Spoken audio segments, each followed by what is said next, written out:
C'est l'histoire d'un voyage, d'un retour au pays. Je m'appelle Ali Badou. Je vis et je suis né en France. Mais la terre de ma famille, celle de mes ancêtres, la musique de la langue arabe, les premières couleurs vives, la lumière de l'enfance sont pour moi au Maroc. J'ai arpenté ce pays, j'y ai voyagé, j'y ai ri, j'y ai pleuré, j'y ai aimé aussi. Et je sais au fond que le Maroc est toujours une surprise, un mystère. Comme pour tant d'autres voyageurs avant moi, le Maroc se dérobe à mes yeux. Il se cache derrière des images, celles des paysages majestueux.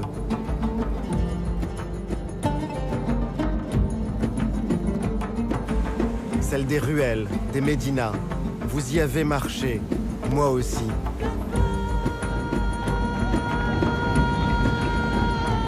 Le Maroc se montre comme un royaume de tradition.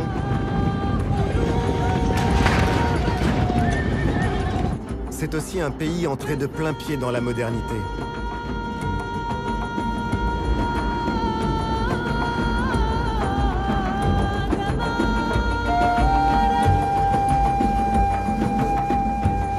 Certains, les yeux perdus à l'horizon, le voient comme un pays de marins, battus par les vents.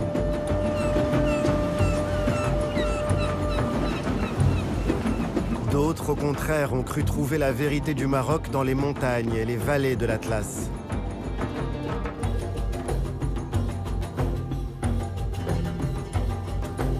Pour les anciens géographes, le Maroc est le pays du soleil couchant, à l'extrémité du monde arabe. Les cartes le placent tout au bord de l'Europe. Et c'est aussi une porte ouverte sur les profondeurs du continent africain. Et si ce pays était à la croisée de tous ces chemins? Où bat le cœur invisible du Maroc? Voici l'histoire de cette quête. Voici l'histoire d'un voyage avec Yann Arthus Bertrand. Avec lui, avec moi, partez à la découverte du Maroc. Le Maroc, vu du ciel.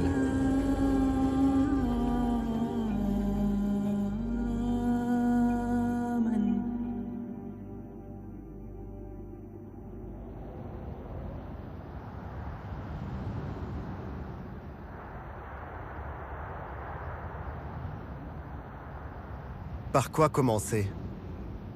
Pourquoi pas par là où tout a commencé, loin de la mer, sur ces falaises du massif du Zarhoun qui bordent le sud du Rif, là où le Maroc est né.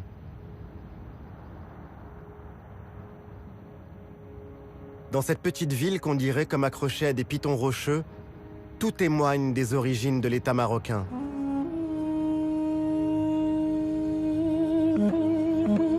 La ville de Moulay Idriss raconte ses temps anciens, ces jours de la fin du 8e siècle quand ce descendant du prophète qui fuyait l'Orient et les persécutions était venu trouver refuge sur ces lointaines terres berbères.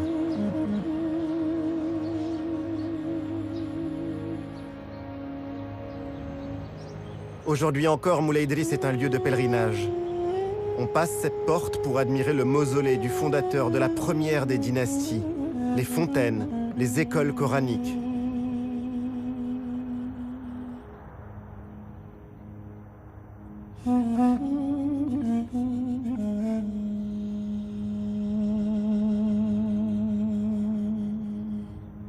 Certains y vont, la foi chevillée au corps, pour chercher la baraka et les faveurs d'un saint descendant du prophète.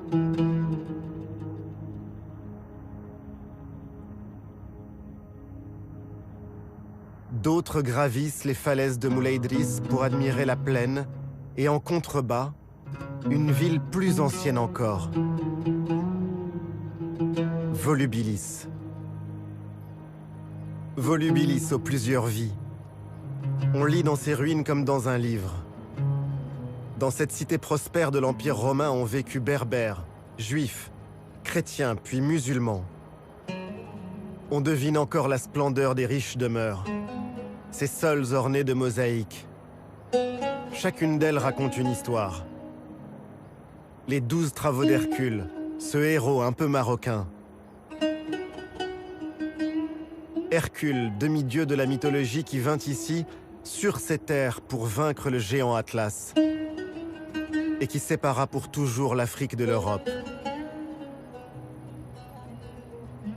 Hercule qui a tout changé.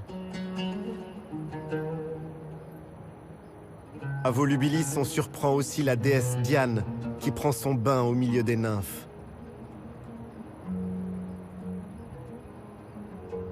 Ces ruines disent encore les croyances qui se superposent.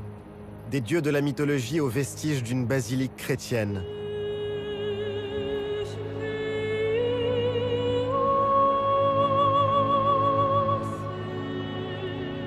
Autant de traces de ce lien profond entre les racines du Maroc et les cultures, les civilisations de la Méditerranée. Le Maroc est ancré en Afrique. Il est aussi presque européen.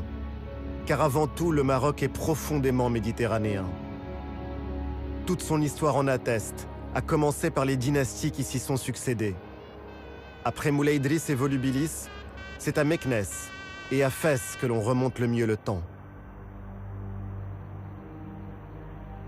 Meknès, la rivale de Fès.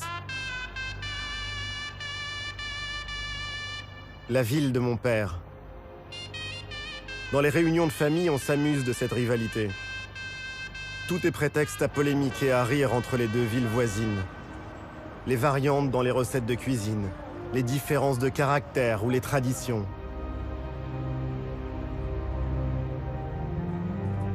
Meknès, cité impériale. L'ancienne capitale d'un royaume qui s'étendait de la Méditerranée aux rives du fleuve Sénégal.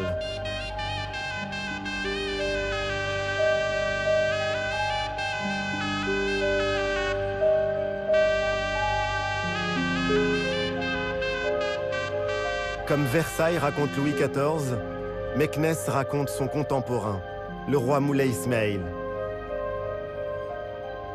Il y a une forme de nostalgie à se promener dans Meknès, à imaginer la vie d'antan dans les palais, le faste de la cour, les bassins et les canaux qui alimentaient les jardins, les bains et les hammams. Imaginez aussi ces écuries aujourd'hui en ruine qui pouvaient accueillir jusqu'à 10 000 chevaux.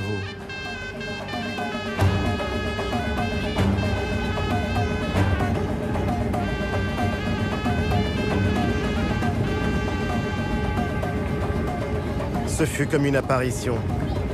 J'ai vu une charge de cavalerie filant vers un ennemi imaginaire. Une fantasia. Les groupes de cavaliers portent toujours les noms des anciennes ethnies. Les Zmour, les Aer, les Rhamna.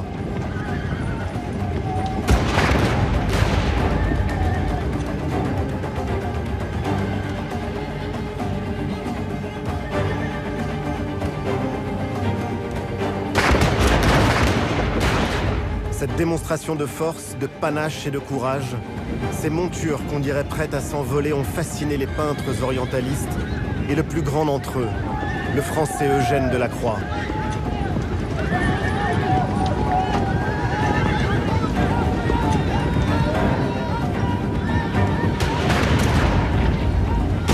La fantasia n'est pas la guerre, mais un jeu, qu'on appelle aussi le jeu de la poudre.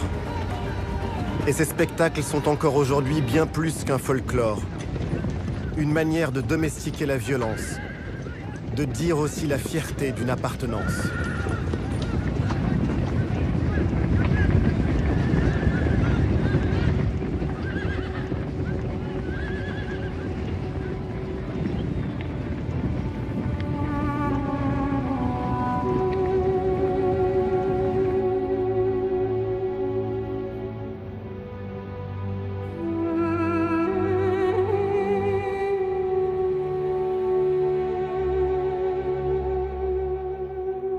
Un autre pan de mon histoire et de ma géographie.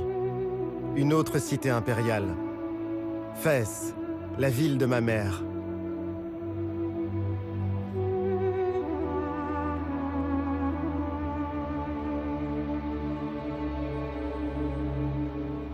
J'ai voulu arpenter les ruelles si étroites de Fès el-Beli, le vieux Fès.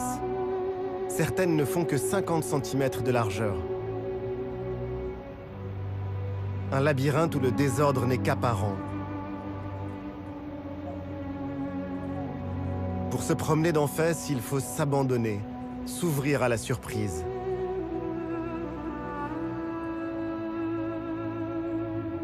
Et au cœur de la ville, la mosquée Qarawiyyin, qui abrite l'une des premières universités au monde.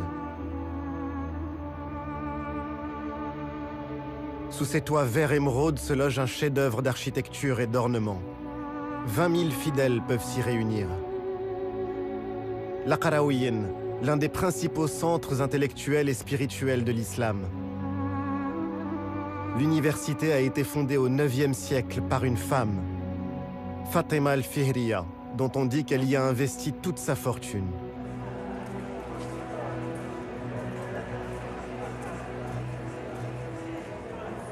La Médina est un écosystème fragile. Pour la protéger, Fès est classé patrimoine universel de l'UNESCO.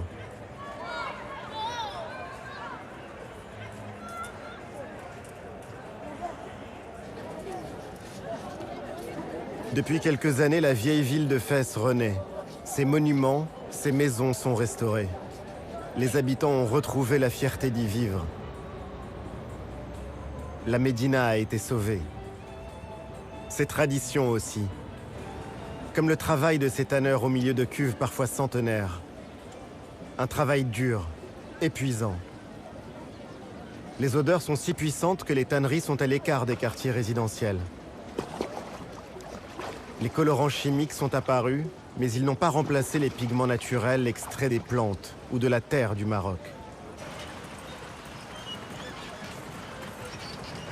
Ces tanneurs gardent la mémoire de ce qu'il y a de plus beau dans l'artisanat marocain. Des babouches à la maroquinerie jusqu'aux selles des chevaux et aux manuscrits les plus précieux. Ces savoir-faire perpétuent un patrimoine toujours vivant aujourd'hui.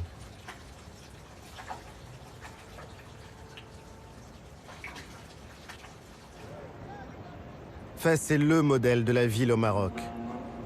À tel point que pour désigner Fès, il suffisait à ses habitants de dire El Medina, la ville. Ville qui est comme un microcosme de l'identité du pays.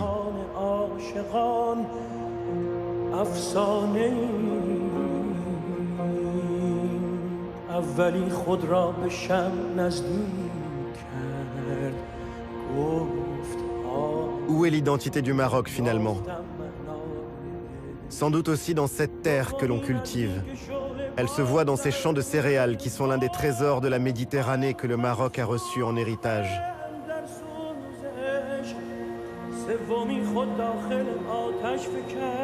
Les céréales sont à la base de la cuisine marocaine. On extrait le cœur de la graine, la farine fleur pour la pastilla. On travaille le blé dur pour le couscous. Chaque région a son pain.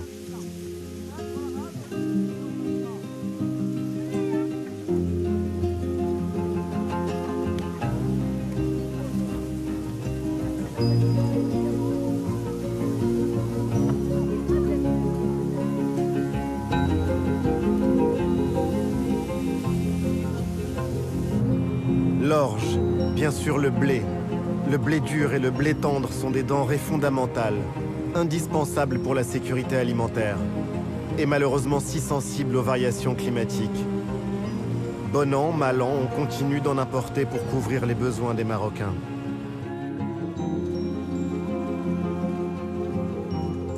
La culture la plus célèbre est sans doute maraîchère.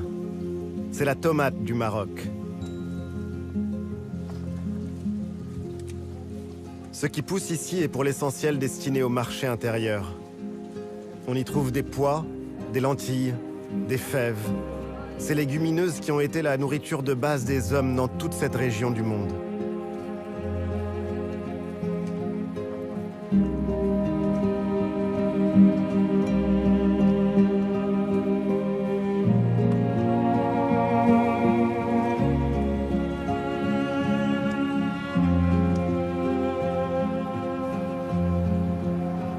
Indispensable aussi le sucre, et donc les betteraves pour le produire. On offre encore du sucre dans les grandes occasions.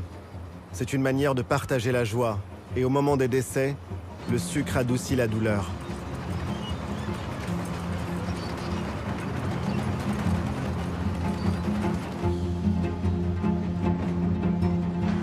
Un dicton annonce que l'eau a bouilli mais que le sucre est introuvable. Impensable d'imaginer le thé à la menthe sans sucre. Mais cette phrase cache aussi une vraie philosophie. On peut penser tout avoir, mais vient à manquer l'essentiel, et alors on n'a plus rien.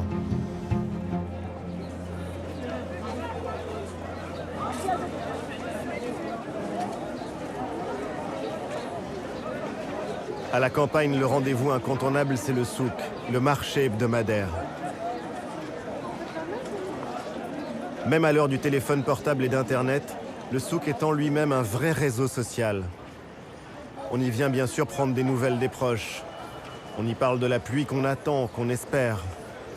La pluie, absolument déterminante dans un pays toujours exposé à la sécheresse. C'est elle qui remplit ou qui vide les étals dans les marchés. C'est elle qui décide de la pénurie ou de la prospérité.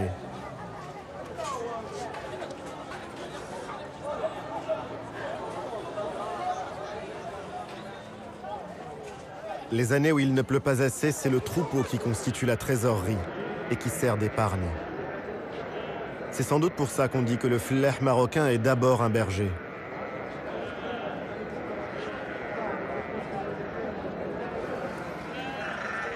Longtemps, servir à ses invités de marque une autre viande que l'agneau était une offense.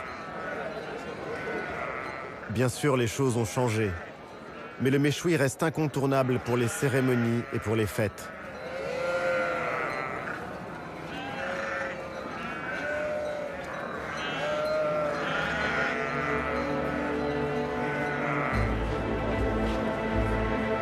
Les choses changent, mais près de la moitié de la population vit toujours de l'agriculture. Et il faut nourrir 35 millions de Marocains. Je laisse le monde rural à sa vie et ses négociations. Sur la route, le Maroc se dévoile. Les plaines agricoles ne représentent qu'une petite partie du pays. Le territoire est occupé au centre par une longue chaîne de montagnes. C'est l'Atlas. Et au sud par un désert, le Sahara. Et tout le long, comme une immense muraille, l'océan Atlantique.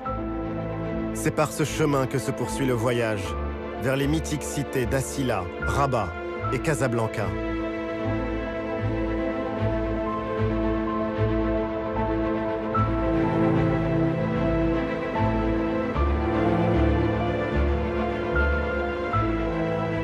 L'océan Atlantique à perte de vue plein sud.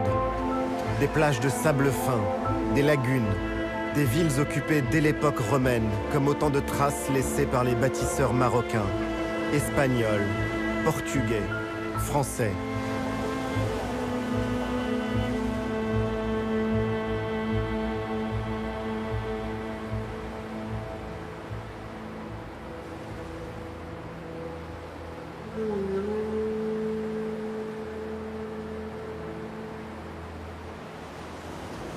Les médinas situés sur le front marin ont toujours été menacés. Il faut dire qu'au bord de l'océan, l'ennemi venait du large. Les remparts comme ceux d'Assila racontent ces heures de l'histoire où il fallait constamment se préparer à être attaqué, pilonné depuis la mer. Ça faisait partie de la vie.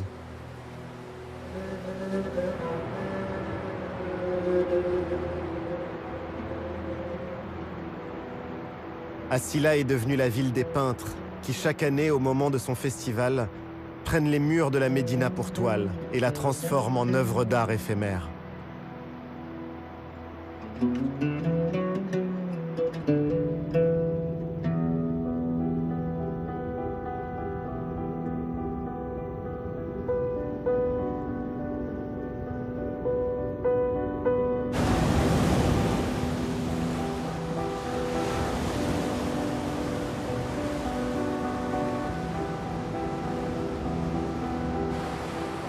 Domestiquer la mer et vivre avec, chercher à la vaincre. Les Marocains ont longtemps appelé l'Atlantique l'océan ténébreux. 3000 kilomètres de façade sur l'océan et au Maroc la vie, la poésie, la tradition, la sagesse populaire et même la sainteté ont souvent un rapport à la mer.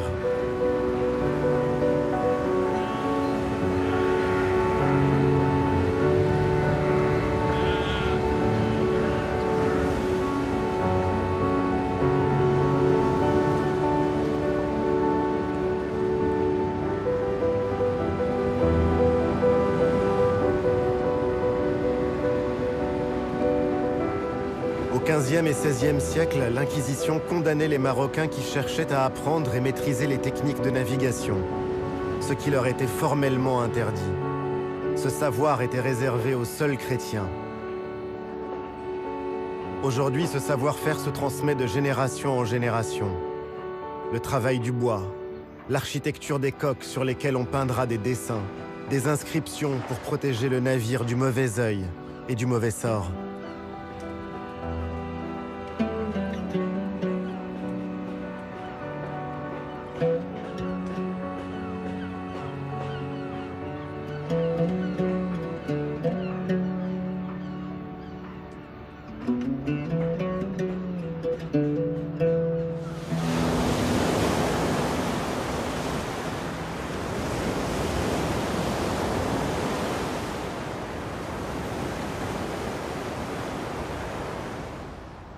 J'ai vu Rabat comme je ne l'avais jamais vu.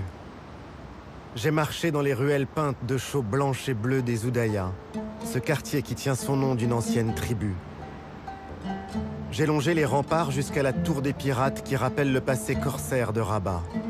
Ces navigateurs sans peur qui, au XVIIIe siècle, écumaient les mers jusqu'à l'Islande.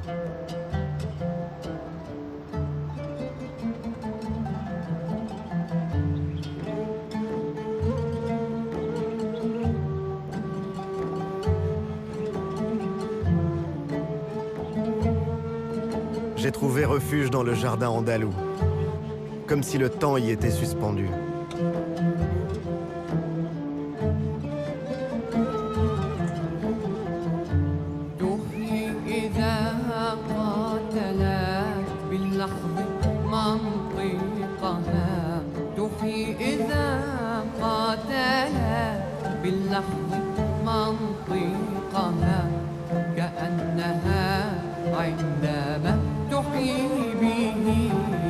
La cité corsaire est un souvenir présent dans les livres d'histoire, dans les contes et les imaginaires.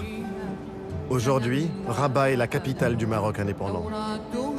Je suis donc allé méditer sur la tombe du père de l'indépendance marocaine, Mohamed V.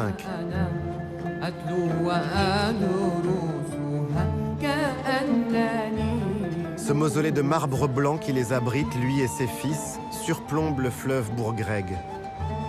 J'ai admiré la tour Hassan. Son bâtisseur, le roi Yaqub el-Mansour, rêvait au XIIe siècle d'en faire la plus grande mosquée du monde musulman d'Occident. Seul le minaret résista au terrible tremblement de terre de 1755.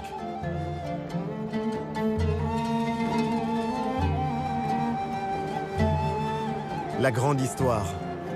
Et puis mon histoire. Je suis allé prier sur les tombes des miens au grand cimetière des Chouhada, le cimetière des martyrs qui borde l'océan.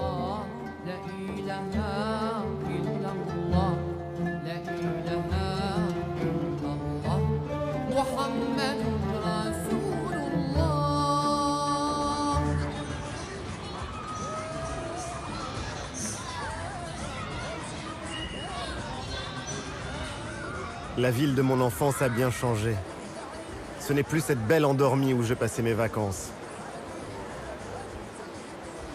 La ville s'est modernisée. Le tramway la parcourt et la relie à sa sœur jumelle, Salé. Plus loin, le pont Mohamed VI, le pont à haubans le plus long d'Afrique. Il ouvre Rabat sur le reste du pays. Ce pont évoque surtout un pays en plein changement. On franchit une nouvelle étape. Loin des images d'Épinal, celle d'un pays figé dans ses traditions. Le royaume est en plein développement.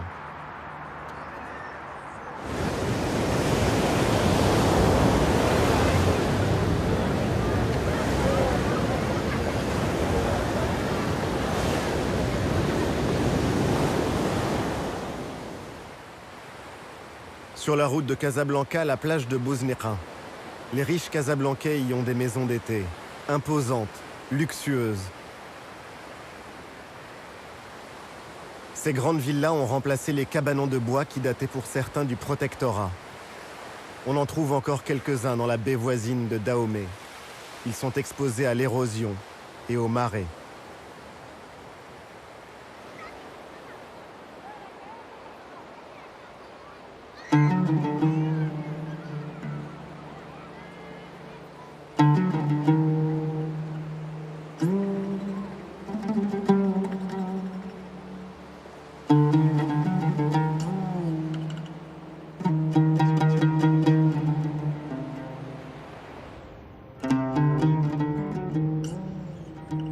Maroc est un immense chantier à ciel ouvert.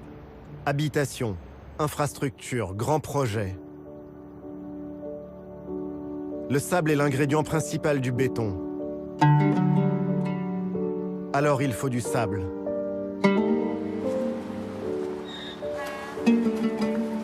On a du mal à croire que le sable soit devenu un produit stratégique, rare et recherché.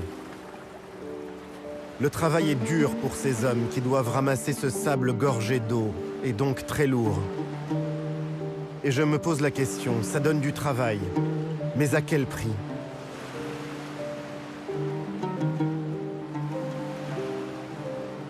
La demande est forte, son cours est élevé. Gratuit et abondant, le sable marin n'est pourtant pas une ressource illimitée. Dans de nombreux endroits, son extraction abusive met en péril le littoral et participe à l'érosion des plages. Ce ne sont bien sûr pas quelques ânes qui mangent les falaises. Ailleurs, d'autres utilisent des machines et des camions pour le transporter.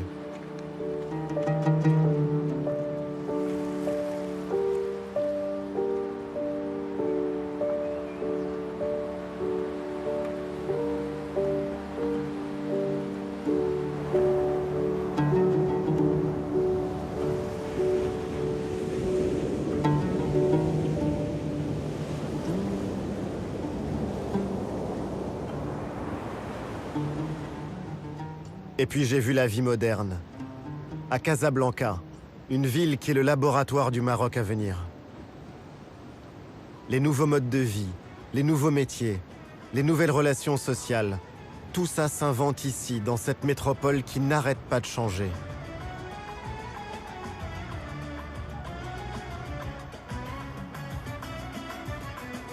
Casablanca, c'est le cœur palpitant de l'économie marocaine. Avec 4 millions d'habitants, c'est aussi la ville la plus peuplée du Maghreb.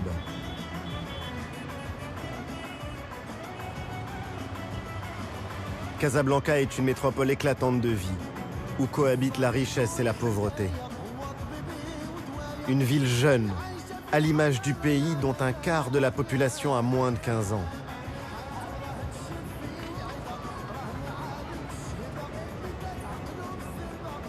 Cachée derrière ses remparts, la ville ancienne côtoie la ville coloniale.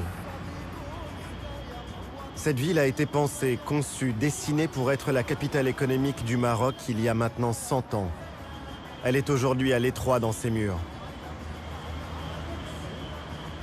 Cette cité résolument tournée vers l'avenir a encore un peu de mémoire. Ses monuments art nouveau ou art déco, comme l'église du Sacré-Cœur, convertie en salle d'exposition.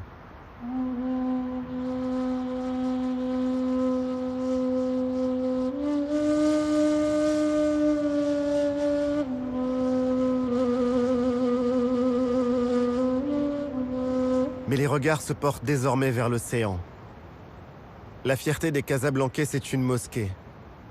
Posée sur la mer, la mosquée Hassan II. C'est l'une des seules mosquées du Maroc ouvertes aux non-musulmans.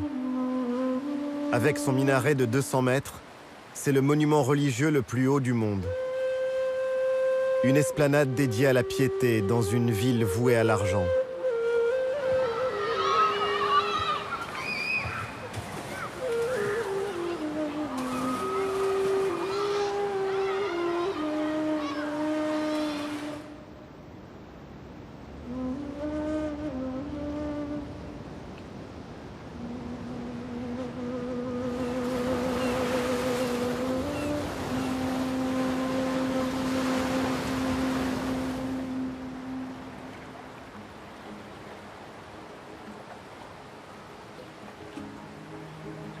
Les pêcheurs, ce peuple de la mer qui est aussi le peuple de la nuit et du petit matin.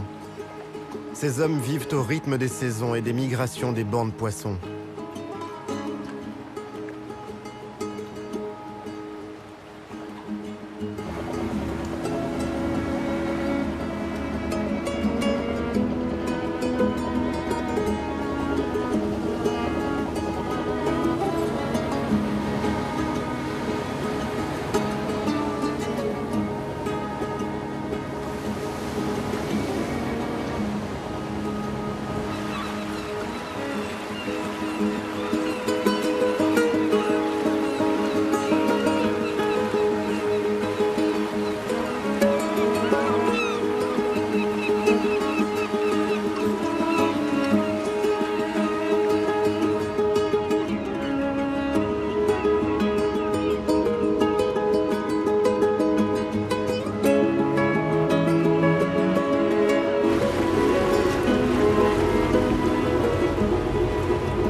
Le Maroc est le premier producteur de poissons d'Afrique. La pêche est aujourd'hui l'une des principales ressources du pays. Elle emploie plus de 300 000 personnes. Elle est à l'image du Maroc, diversifiée, à la fois artisanale mais aussi industrielle. Pajot, dorade, sard, sardines, merlu, poulpe. La plupart des poissons pêchés se retrouveront dans les marchés et les assiettes d'Europe jusqu'à l'Asie du Sud-Est et au Japon.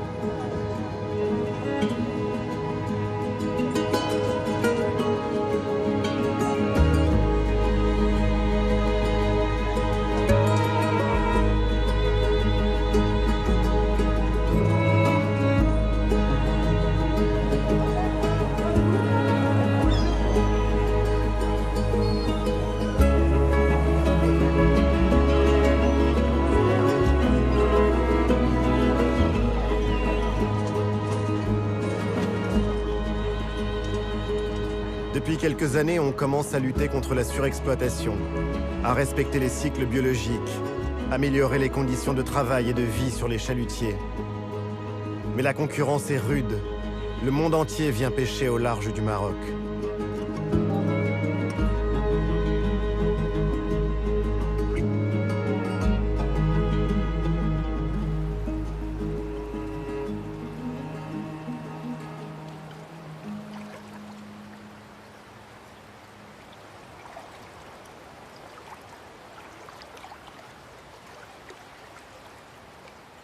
C'est cette même mondialisation qui fait vivre les pêcheurs d'algues de la région d'El Jadida et qui tout à la fois en épuise les ressources.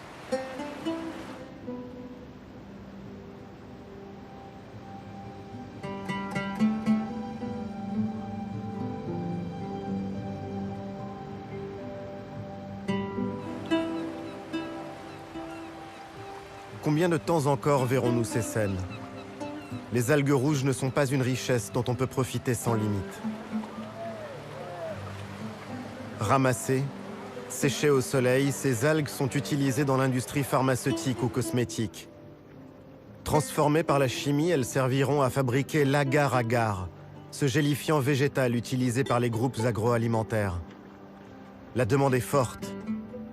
Seule une infime partie de cette manne reviendra à ces femmes, à ces hommes qui récoltent les algues quelques mois par an.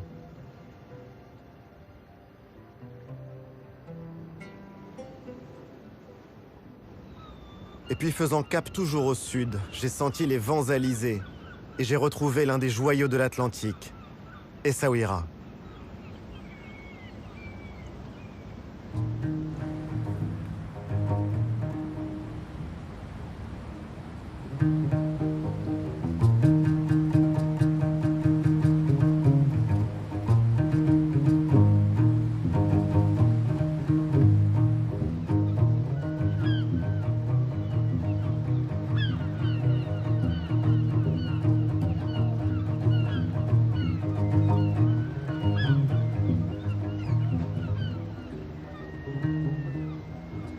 Essaouira, cette ville entre deux mondes qui vit au rythme de la musique gnawa. Cette fusion enivrante et unique des cultures, des sons, des rythmes des deux rives du Sahara.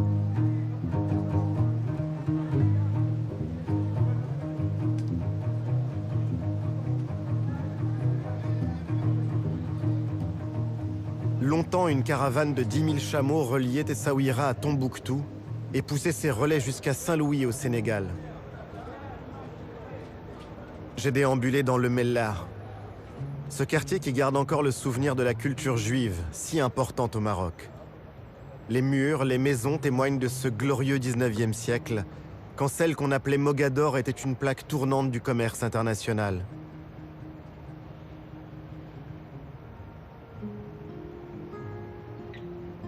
L'or, les tissus, les plumes d'autruche pour les parures des grandes dames d'Europe, les esclaves aussi. Les hommes comme les marchandises passaient par ces rues et peut-être même par ces portes pour se retrouver aux États-Unis, en Italie, à Amsterdam ou encore à Londres. À l'époque, les Juifs étaient les protégés du sultan et les marchands du monde entier y étaient représentés.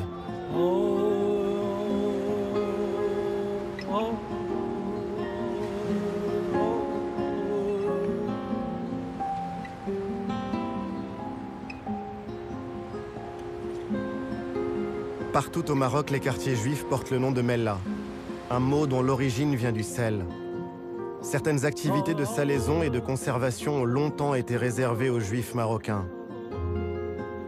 Pendant des siècles, l'histoire du Maroc s'est confondue avec ce commerce, quand le sel était au centre des échanges de la Méditerranée jusqu'au sud du Sahara. Du sel contre l'or du Ghana.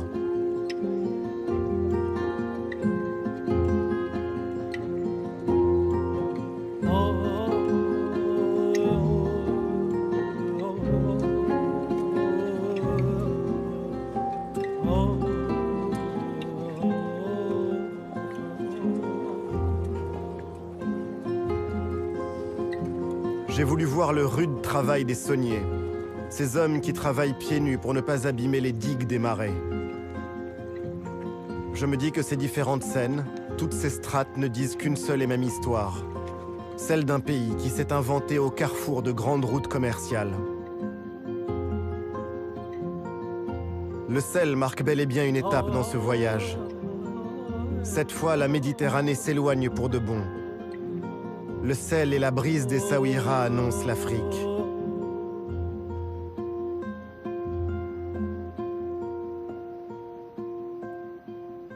D'ailleurs, en 2000 km de côte, le paysage a profondément changé. On sent frémir le vent du sud.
J'ai laissé Essaouira pour aller encore plus loin vers le sud, au-delà d'Agadir, vers les côtes et les plages sauvages de la région de Sidi Ifni.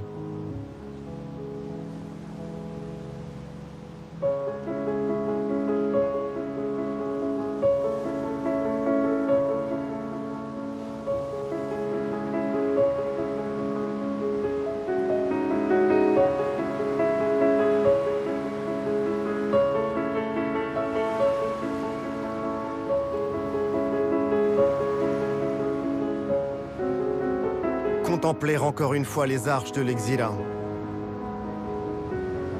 L'arche que l'on voit n'existe déjà plus, emportée par l'érosion. Le monument naturel s'est écroulé.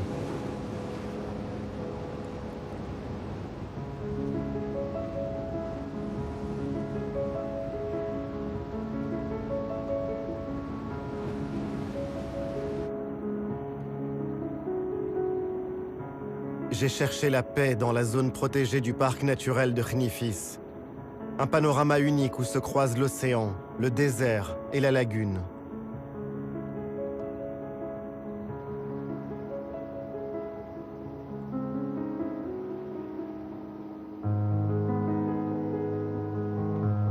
Des milliers d'hectares sauvages et un refuge pour la faune. C'est la voie de passage des oiseaux migrateurs qui longent le rivage atlantique. Cette route les mène jusqu'en Afrique du Sud. Ce littoral fut aussi un repère pour les hommes. Khnifis était une étape sur la route de l'aéropostale. Mermoz, Saint-Exupéry suivaient la côte pour ne pas se perdre. C'était alors leur seule chance de franchir le désert.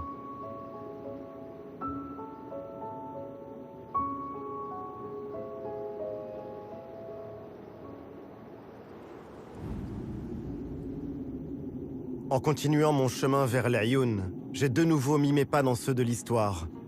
La Marche verte, partie de Tarfaya en 1975. Tous les enfants du Maroc connaissent cet épisode par cœur. Cette grande marche pacifique qui mena 350 000 Marocains jusqu'au seuil de la Sagia al-Hamra. Une marche qui libéra ces territoires du sud de l'occupation espagnole.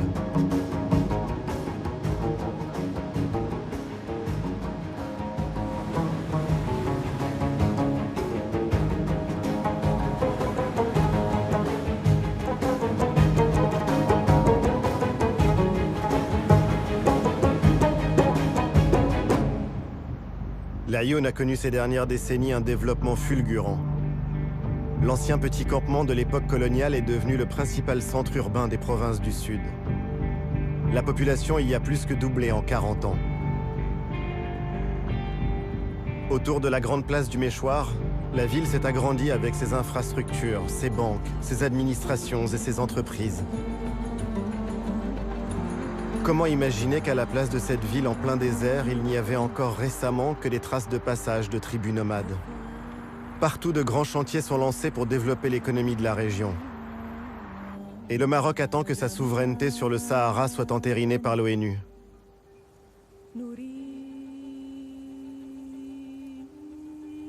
Parmi les bouleversements les plus spectaculaires survenus depuis une dizaine d'années, les paysages ont changé, transformés par l'agriculture.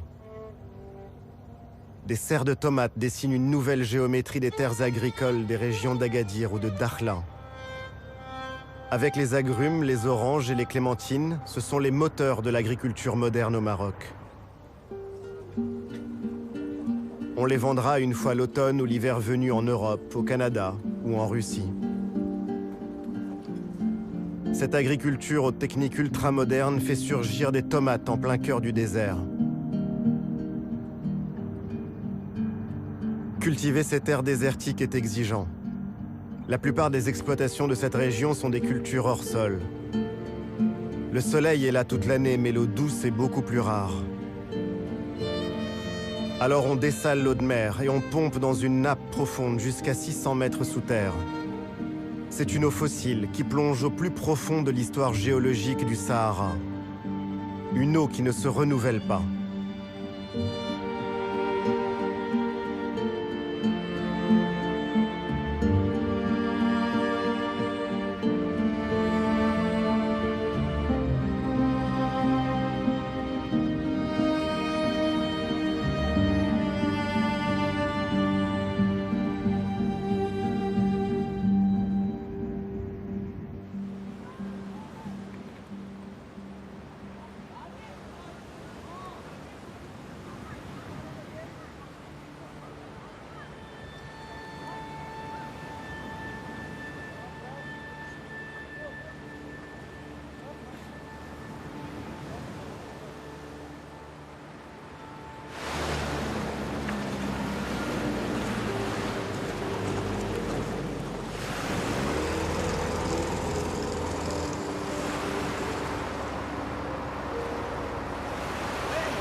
À 500 km au sud de l'Aïoun, j'ai voulu voir la baie de Dakhla. Et encore un autre visage du Maroc qui bouge. Qui aurait pu imaginer il y a encore 20 ans qu'on y assisterait à ces scènes futuristes?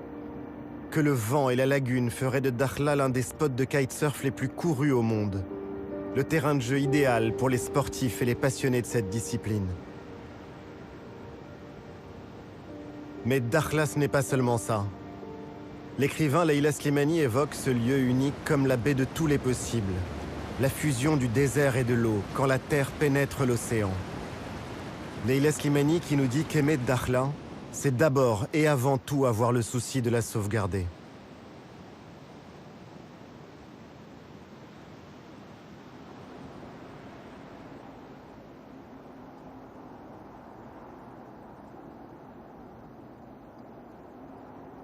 J'ai quitté Dakhla pour remonter vers les montagnes.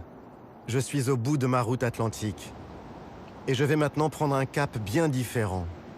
Je veux remonter dans les vallées et les contreforts de l'Atlas, toujours à la recherche du cœur du pays. Vers le village d'Amtuddi, puis la vallée d'une Fis dans le lit de cette rivière sur la route de Marrakech.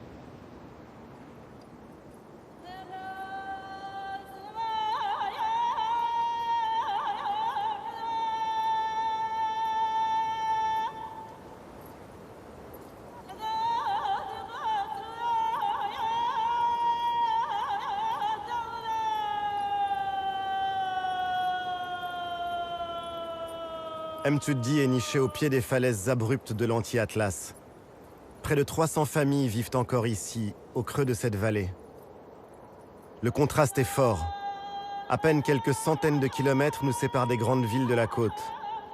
Et pourtant on fait ici un saut dans le temps. On trouve des traces d'occupation humaine jusqu'à 10 000 ans avant Jésus-Christ. Des gravures rupestres montrent des éléphants, des girafes, des rhinocéros ou encore des autruches. Mais cette région est aussi celle de l'Agadir, ces greniers collectifs bâtis par les habitants.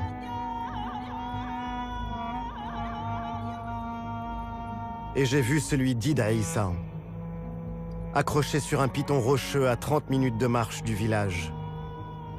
Un grenier qui date du XIIe siècle et où l'on cachait les réserves, les grains, les noix, les olives et tout ce qui était précieux pour les protéger des razzias. Ces attaques, ces pillages qui pouvaient survenir à tout moment et qui existaient encore au début du XXe siècle.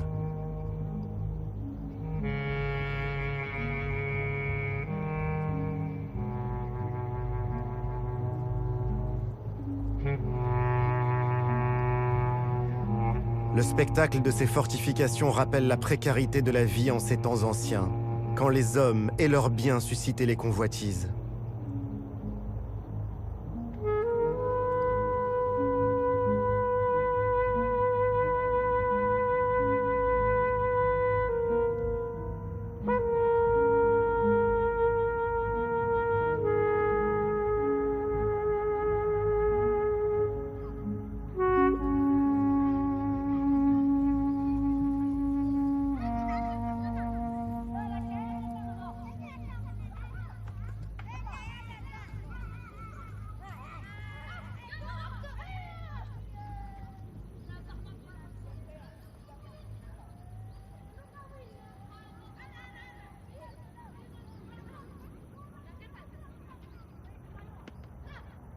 En remontant vers Marrakech, j'ai suivi le lit d'une Fis.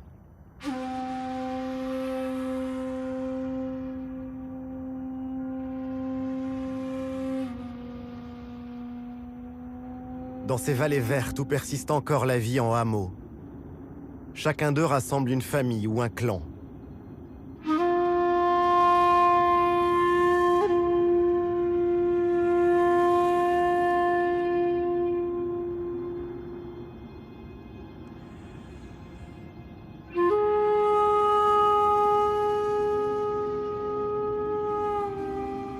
Rien ici n'est fait au hasard, comme dans ce village de Tsougl-Khair.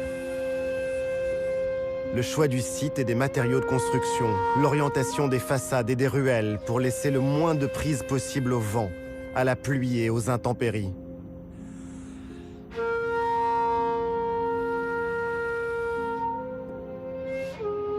Dans le langage d'aujourd'hui, on dirait que ce sont des modèles d'architecture bioclimatique. Tout ici est défi pour les hommes. Il faut du génie et un travail harassant pour vaincre les pentes des montagnes, organiser la vie en commun. La survie de l'individu est impossible en dehors du groupe.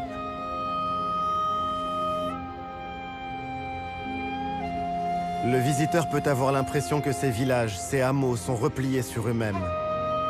Pourtant, tous sont reliés par des pactes d'alliance. On s'entraide, on communique. On se retrouve aussi au moment des fêtes, lors des mariages et dans les moments durs de la vie, comme lors des décès. La solidarité reste forte dans ces vallées, bien plus qu'en ville. L'un des grands lieux de réunion, ce sont les souks.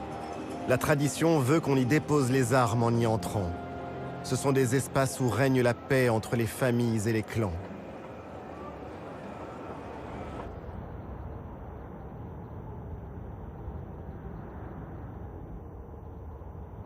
Toute cette vie dans les vallées et les montagnes n'existerait pas sans eau. L'eau est si précieuse qu'on a appris ici que gouverner, c'est pleuvoir.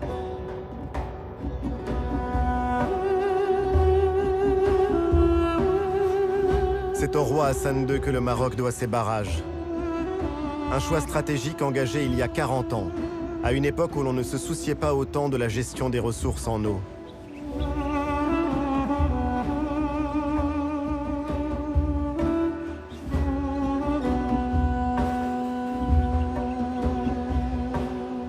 Ces ouvrages d'art ont jeté les bases d'une vraie politique hydraulique. Aujourd'hui, près de 140 barrages alimentent les agriculteurs en eau.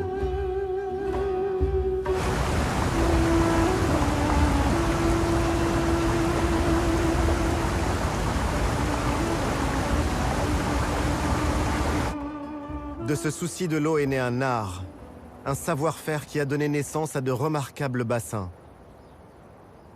Certains sont vieux de plus de 700 ans.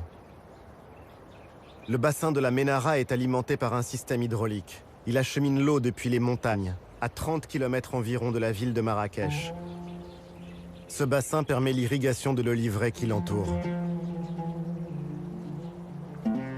La Ménara.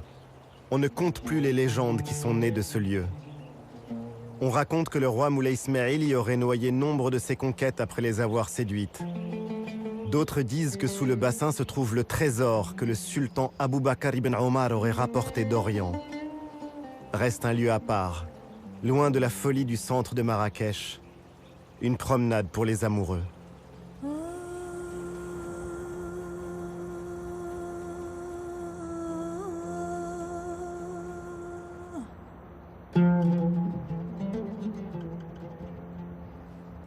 Marrakech a été fondée au XIe siècle par une femme, Zine ibn Fzawiya,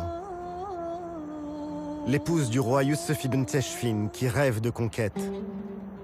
Son mari parti en guerre, Zine ibn Fzawiya s'établit dans cette palmeraie au pied de l'Atlas. C'est elle qui en conçoit les tracés et qui administre ce qui est rapidement devenu une cité prospère.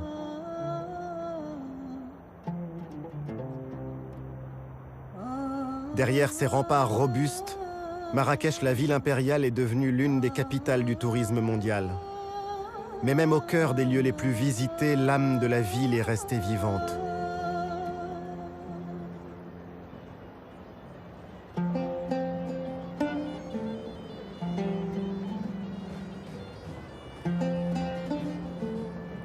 La place Jemaa el-Fna reste une scène de spectacle à ciel ouvert.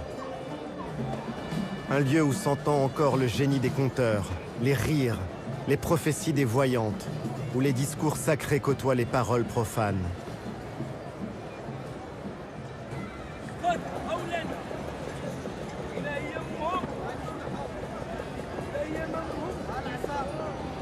Jemaa el-Fna garde le souvenir de ce temps où le réel et l'imaginaire se confondaient. L'UNESCO l'a classé patrimoine oral de l'humanité.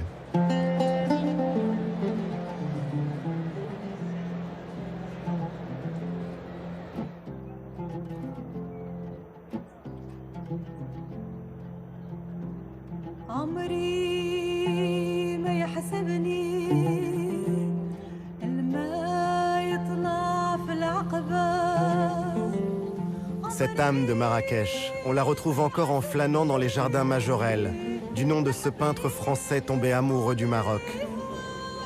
Passionné de botanique, il a créé un jardin qui est une œuvre d'art vivante en plein cœur de la ville. Il a aussi créé le bleu qui porte depuis son nom. Ce bleu outre-mer en écho au ciel de Marrakech.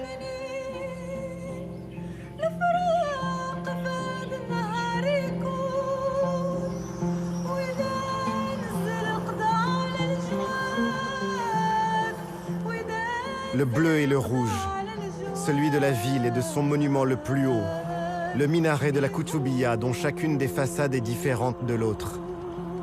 Il veille sur Marrakech depuis le XIIe siècle.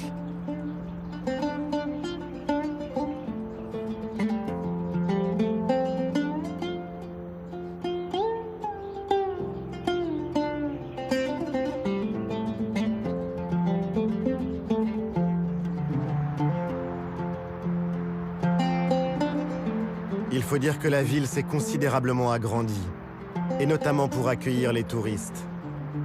Ils sont près de 2 millions à venir chaque année, doublant la population de la ville.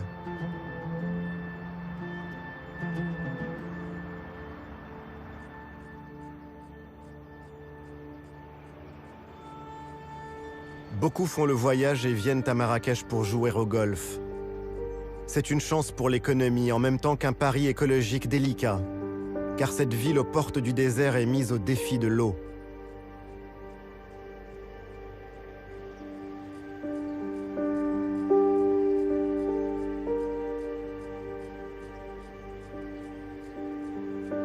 La demande explose et il faut préserver les ressources. Depuis peu, on cherche à maîtriser ce qui peut l'être. Certains golfs sont arrosés avec des eaux usées.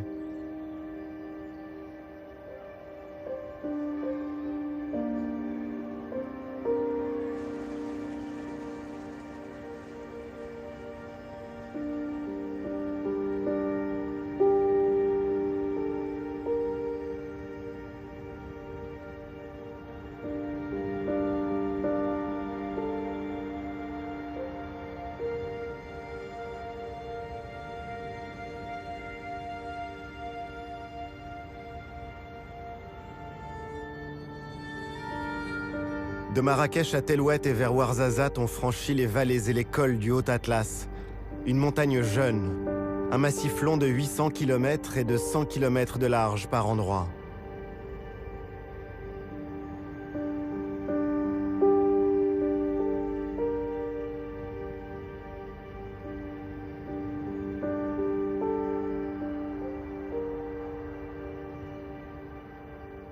Cette fois, la route nous emmène au plus profond du pays, sur ces sommets enneigés.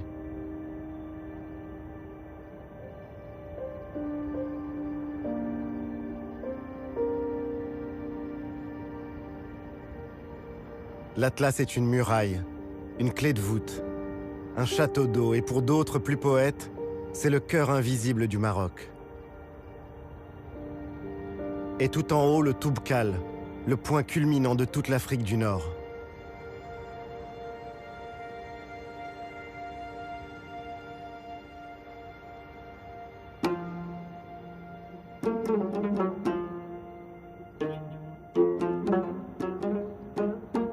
L'histoire de l'Atlas, c'est aussi celle d'un refuge. Dans cette région, l'hospitalité a toujours été reine. On est ici dans l'un des creusets de la culture et de l'identité berbère. Aujourd'hui, les langues et les traditions de ces terres sont reconnues et enseignées.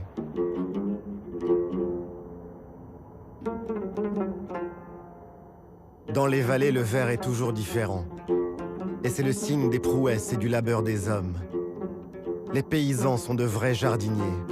Ils jouent avec les pentes pour acheminer l'eau jusqu'aux plantations.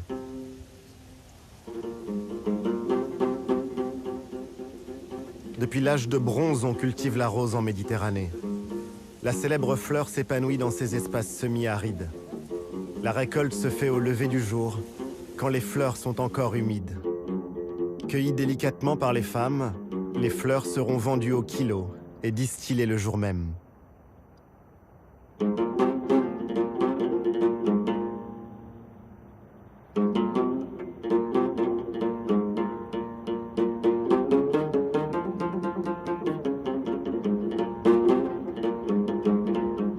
Certains villages construits en pisé sont abandonnés. De nombreux jeunes quittent la campagne pour aller chercher meilleure fortune ailleurs.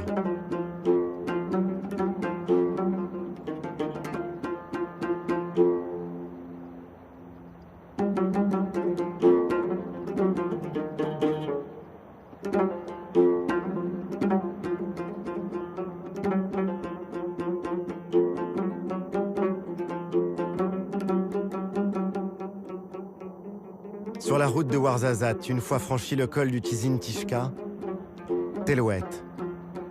Pendant des siècles, ce fut le passage obligé du commerce entre Marrakech et le sud de l'Afrique.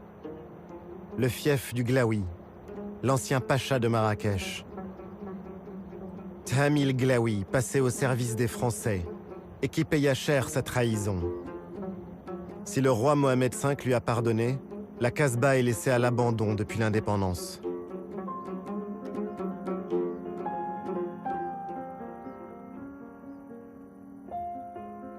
Un gardien l'a fait visiter.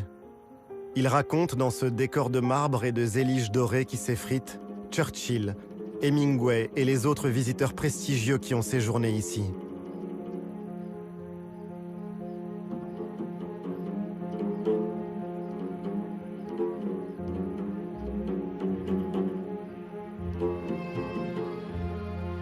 S'y promener, c'est réfléchir sur le pouvoir. Les grands caïds du 19e siècle voulaient vivre comme des sultans.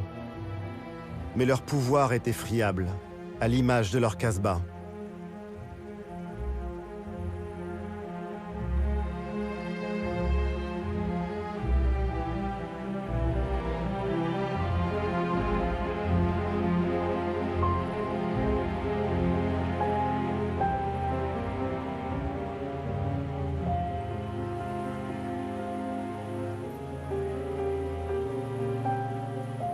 À Tellouet, la cigogne blanche veille sur les hommes. Elle n'est pas chassée. La croyance populaire la considère comme un porte-bonheur et un oiseau sacré. La légende y voit un religieux avec sa djellaba blanche et son burnous noir. Aux enfants, on raconte que Dieu a transformé cet homme en cigogne parce qu'il avait mangé pendant le mois sacré de Ramadan.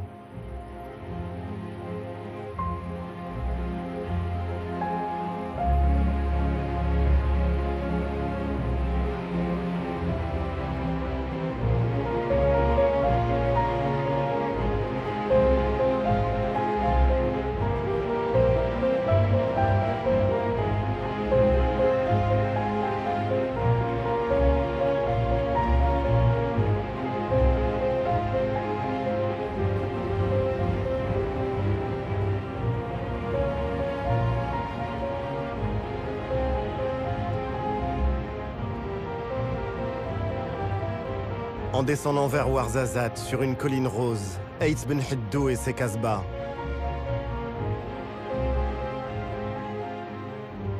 Certaines sont en ruine, les autres ont été restaurées pour les besoins du cinéma, ou depuis que le site a été classé patrimoine mondial par l'UNESCO.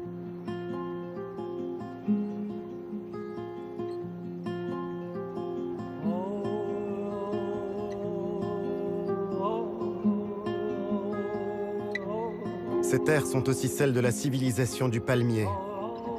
Le long des vallées du Ziz, du Dadès ou du Dra, c'est l'arbre roi.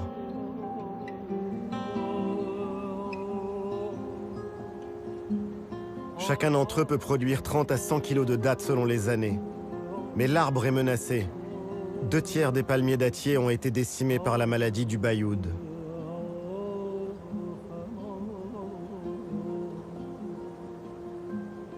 Aujourd'hui, on encourage la plantation de palmiers plus résistants pour aider les villageois.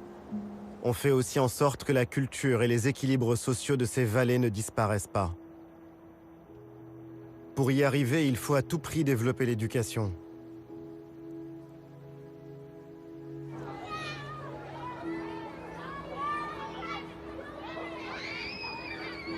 Et dans un pays où 40% de la population vit dans les campagnes, cela veut dire fournir l'accès à la scolarité même dans les régions les plus enclavées.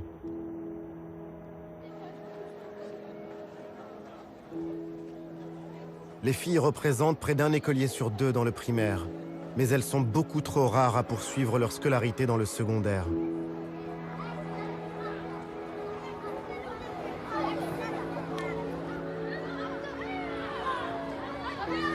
C'est à l'école, c'est dans la loi, dans les têtes aussi évidemment que se jouera l'émancipation des femmes marocaines.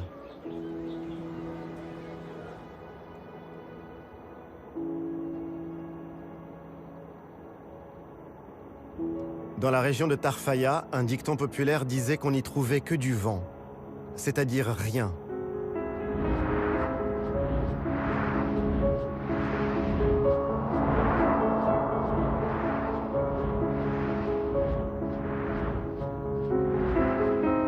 Aujourd'hui, ce rien est une richesse. C'est lui qui fait tourner les éoliennes dans tout le pays.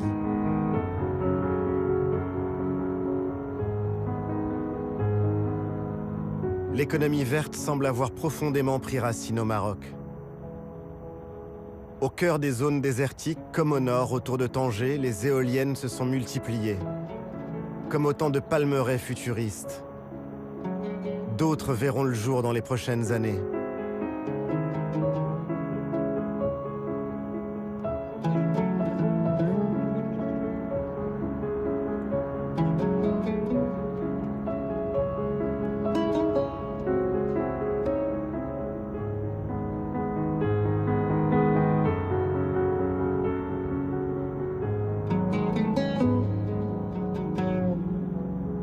Mais l'image la plus spectaculaire de cette transition énergétique, c'est celle de la centrale solaire Noor, près de Ouarzazate. Noor, ça veut dire la lumière en arabe. D'ici 2020, Noor déploiera ses miroirs sur des milliers d'hectares, l'équivalent de 3500 terrains de football, ce qui en fera l'une des plus grandes centrales solaires au monde. La ressource est inépuisable.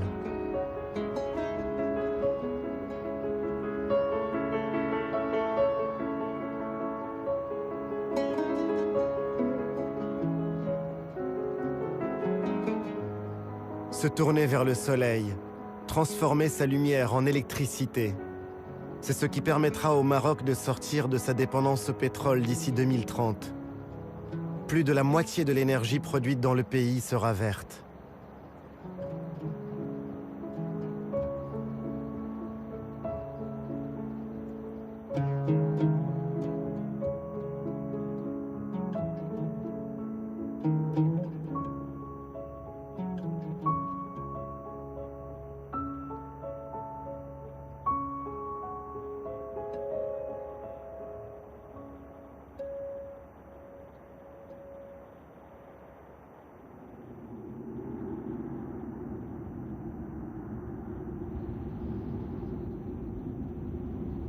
Après Noor commence le désert.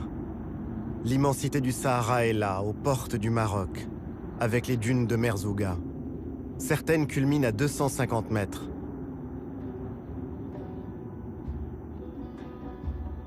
Quelque part à l'est, il y a l'Algérie.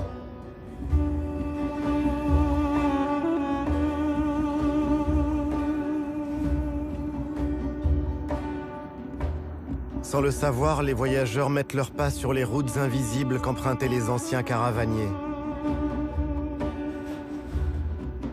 Ces hommes étaient marchands. Ils étaient aussi souvent érudits. Et dans leur sillage, on trouvait médecins, juristes et lettrés. Tous marchaient à travers l'Afrique. Et avec eux, l'influence culturelle du Maroc se diffusait jusqu'au Sénégal et à la boucle du Niger. Pour ces voyageurs venus des profondeurs de l'Afrique, voir ces dunes signifiait la fin d'un grand voyage. Merzouga annonçait le Maroc, un autre monde, cosmopolite, celui de la Méditerranée.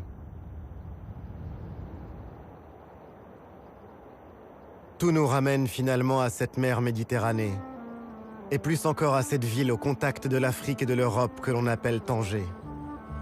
De Rabat, Salé la corsaire, à Fès l'arabo-andalouse ou Marrakech la déjà africaine, le Maroc est à la croisée de tant de routes.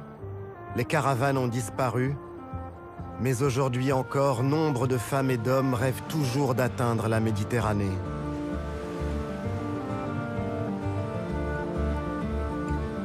Cette Méditerranée dont les vagues dessinent et sculptent la côte. La Méditerranée, un temps délaissé qui revient à la vie.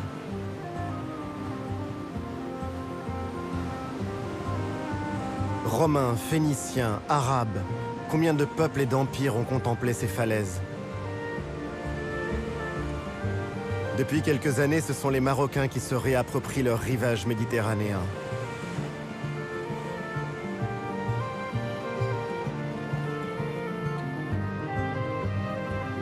Les classes moyennes vont à la mer.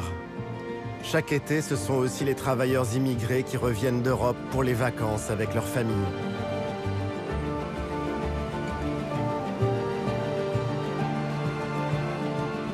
La plage et le soleil ont fait de ces rives de la Méditerranée une côte radieuse. On y croise aussi des Espagnols venus en voisin le temps d'un week-end. C'est un retour de l'histoire dans cette région marquée par les rivalités avec le voisin du Nord. Sous les parasols, on ne se soucie plus des conquêtes. On oublie peu à peu l'époque où la baie d'Al-Hoceima était l'objet de toutes les convoitises européennes.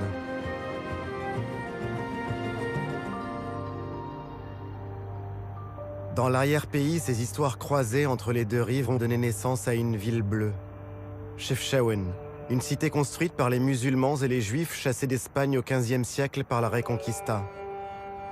Tout un symbole. Chefchaouen est aujourd'hui un haut lieu du tourisme marocain. On y vient pour admirer ces camaïeux uniques au monde. Certains s'y laissent emporter par des volutes rêveuses qu'offre la terre de cette région.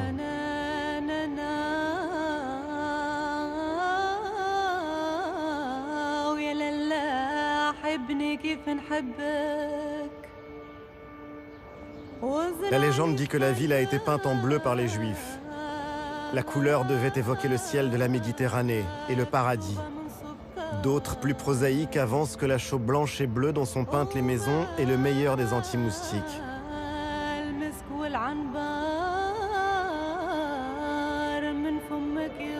Chefchaouen est accroché sur les contreforts du Rif, cette région qui a toujours défendu sa culture et son identité. Le Rif est la patrie d'Abdelkrim El-Khattabi, ce héros marocain devenu icône de la lutte anticoloniale. Comme un autre retour de l'histoire, le Rif vit aujourd'hui largement de l'émigration de ses enfants en Europe. Et l'Europe est justement là, on la touche du doigt, à Tanger.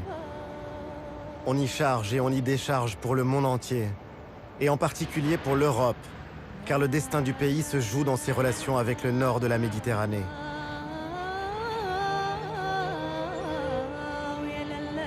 Chaque année, plus d'1,5 million de passagers changent de continent sur ces quais de Tanger. Dans les années 1920, Tanger avait le statut de ville internationale. On y croisait des aventuriers ou des espions. La Belle n'a pas perdu son âme. Elle attire toujours des voyageurs, des écrivains, des peintres venus d'ailleurs. Elle reste cette ville de brassage et de rencontres. Pour les candidats à l'exil venus de toute l'Afrique, Tanger est toujours un rêve. Un rêve d'Europe. Combien sont-ils à attendre de pouvoir traverser le détroit au risque de leur vie, à se retrouver pour prier dans ces églises longtemps restées désertes? Tanger est une ville-monde, un peu à l'image du Maroc finalement. Un pays à la croisée de tous les chemins, de toutes les cultures et des religions.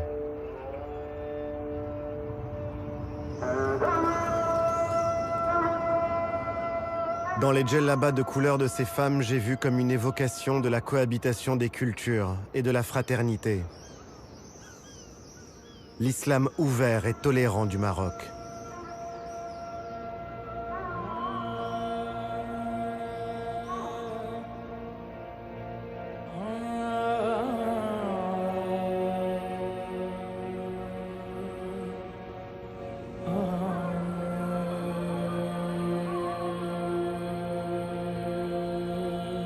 Sur cette esplanade de la Piété, celle de la mosquée Hassan II à Casablanca.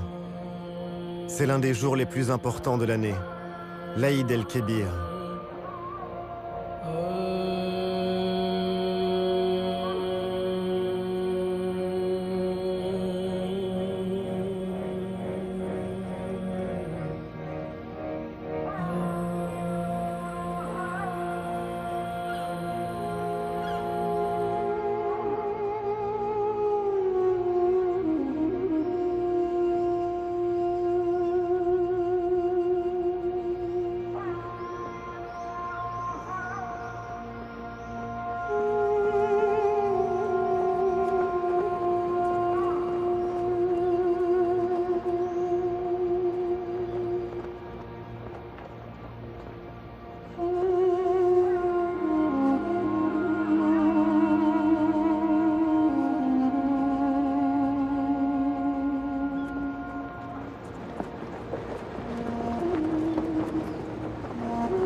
C'est la fin de ce voyage.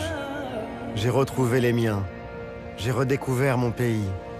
J'ai retrouvé le sens des anciennes traditions et j'ai vu se dessiner l'avenir. Ces différents Marocs que l'histoire a tissés, cousus ensemble pour ne faire plus qu'un. Être ensemble, vivre ensemble dans la diversité.